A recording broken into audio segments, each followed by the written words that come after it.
जब प्रजापति दक्ष के यज्ञ में माता सती ने खुद का आत्मदाह कर लिया, तब अचानक ही कैलाश में बैठे भगवान शिव की तपस्या टूट गई और देखते ही देखते उनकी आंखें घोर पीड़ा और क्रोध से भर उठी। तब भगवान शिव के उस भयंकर क्रोध से सारा कैलाश पर्वत ही किसी जलती हुई अग्नि के समान दहल उठा। भगवान शिव की उस पीड़ा ने इतना प्रलयकारी रूप लिया जिसको देखकर सारा संसार ही खौफ से भर उठा, मानो सारी धरती और सारा आकाश ही भगवान शिव के क्रोध में भस्म हो जाएगा। भगवान शिव की क्रोध भरी आवाज से प्रजापति दक्ष के यज्ञ में मौजूद तमाम देवी और देवता की आंखें भी भय से भर गई। तब भगवान विष्णु और ब्रह्मदेव ने प्रजापति दक्ष को कहा कि हे मूर्ख, तूने जो माता सती और भगवान शिव का अपमान किया है, अब तुम्हारी इसी गलती का भयंकर परिणाम तुम्हारे साथ साथ सारा संसार भी भोगेगा। तुम्हारी मृत्यु ज्यादा दूर नहीं है। तब प्रजापति दक्ष हंसते हुए बोला कि आने दो उस शिव को, क्योंकि वो किसी भी शिव से नहीं डरता। तभी कैलाश में बैठे भगवान शिव ने तांडव करना शुरू कर दिया, जिसके प्रभाव से सारी धरती कांपने लगी और चारों ओर अग्नि की वर्षा होने लगी। ये नजारा इतना भयंकर था कि मानो जैसे आज भगवान शिव ने अपना महाकाल रूप धारण कर लिया हो। संसार में मची हुई इस प्रलय के दौरान अचानक भगवान शिव ने अपनी एक जटा को तोड़कर नीचे धरती पर पटका और अपने भीतर से एक भयंकर ऊर्जा का निर्माण किया, और इस भयंकर ऊर्जा का नाम था वीरभद्र, जिसकी आंखें किसी अग्नि समान जल रही थी और गले में भयंकर नरमुंडों की माला धारण कर रखी थी।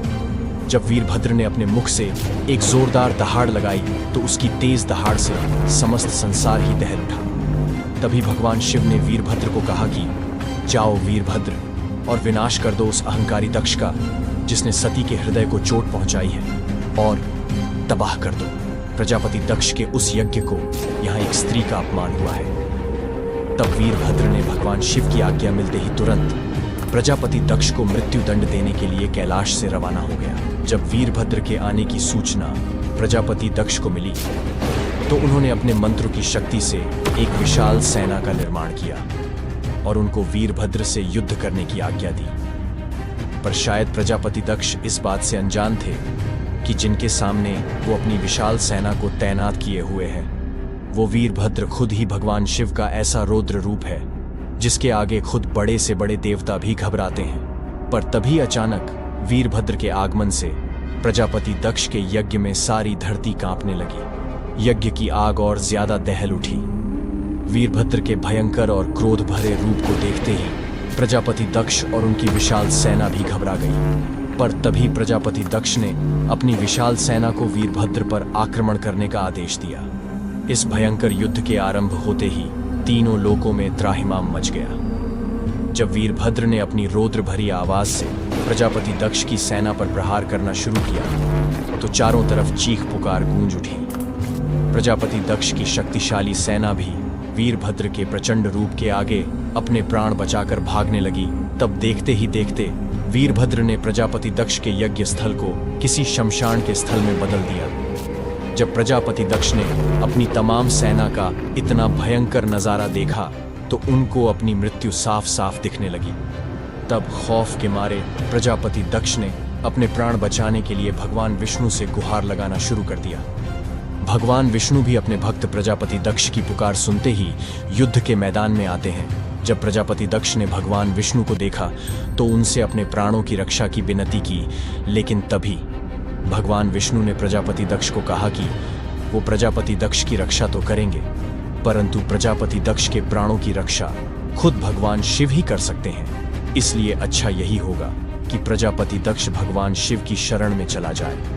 पर अहंकार में अंधे प्रजापति दक्ष ने भगवान विष्णु की इस बात को नजरअंदाज कर दिया। अब युद्ध के मैदान में जब खुद भगवान विष्णु वीरभद्र के सामने आए तो वीरभद्र ने उनको प्रणाम किया और उनको इस युद्ध से दूर रहने को कहा, क्योंकि प्रजापति दक्ष को दंड मिलना आवश्यक है। लेकिन भगवान विष्णु ने वीरभद्र को कहा कि जैसे वीरभद्र भगवान शिव की आज्ञा का पालन कर रहा है, ठीक वैसे ही भगवान विष्णु को भी अपने भक्त की रक्षा करने को विवश है। तब वीरभद्र ने भगवान विष्णु का सम्मान करते हुए अपने तमाम अस्त्र शस्त्र भगवान विष्णु के चरणों में रख दिए पर कैलाश में बैठे भगवान शिव ने जब ये तमाम दृश्य देखा तो उन्होंने माँ काली के एक अंश का आवाहन किया। तब भगवान शिव के समक्ष माँ काली के अंश का एक प्रचंड रूप उपस्थित हुआ, एक ऐसा रूप जिससे देवता तो क्या, खुद त्रिदेव भी घबराते थे। जब गले में नरमुंडों की माला और हाथ में तेज खड्ग लिए माँ काली भगवान शिव के आगे आई तो तीनों लोगों की धरती कांप उठी, जो इस युद्ध को सृष्टि के विनाश की ओर ले जा रही थी, क्योंकि अब ये युद्ध एक स्त्री के मान और सम्मान का था।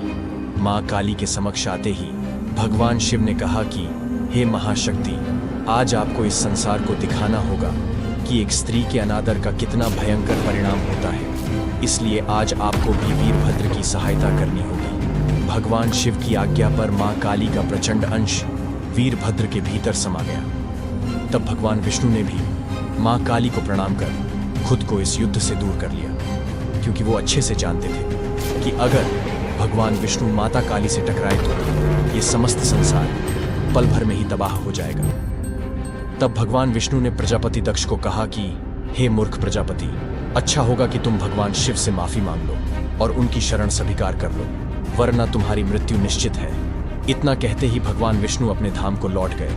अब प्रजापति दक्ष भी अपने प्राण बचाकर वीरभद्र से दूर भागने लगे। अब वीरभद्र की शक्ति माँ काली के अंश से मिलकर और ज्यादा प्रबल हो चुकी थी, जो प्रजापति दक्ष के अहंकार को अपने क्रोध की अग्नि से जलाने को आतुर थी।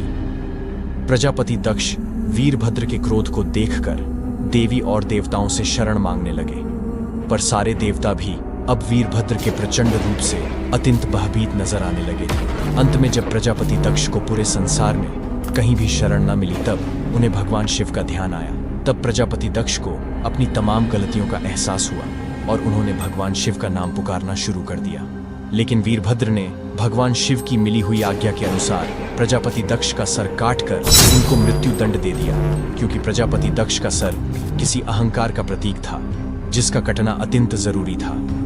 जब प्रजापति दक्ष का अंत हुआ तो सारा संसार ही एकदम शांत सा हो गया। तभी प्रजापति दक्ष के यज्ञ में भगवान शिव प्रकट हुए, जिनकी आंखों में गहरा दर्द और अत्यंत खामोशी छाई हुई थी। अपनी अर्धांगिनी को खोने से भगवान शिव अब किसी शव के समान लग रहे थे। अंत में जब भगवान शिव प्रजापति दक्ष के यज्ञ के करीब आए तो उन्होंने माता सती को देखा, जिनकी कोमल शरीर अग्नि के तेज ताप से अब काला पड़ चुका था। तब माता सती की ऐसी हालत देखकर भगवान शिव की आंखों से दुख भरे आंसू बहने लगे। माता सती के जाने से भगवान शिव अपनी सुध बुध खोकर तीनों लोकों में किसी बैरागी के भांति घूमने लगे। दोस्तों, अगर मेरी वीडियो आपको पसंद आई हो तो प्लीज इस वीडियो को लाइक करें और भगवान शिव के भक्त कमेंट बॉक्स में हर हर महादेव जरूर लिखें।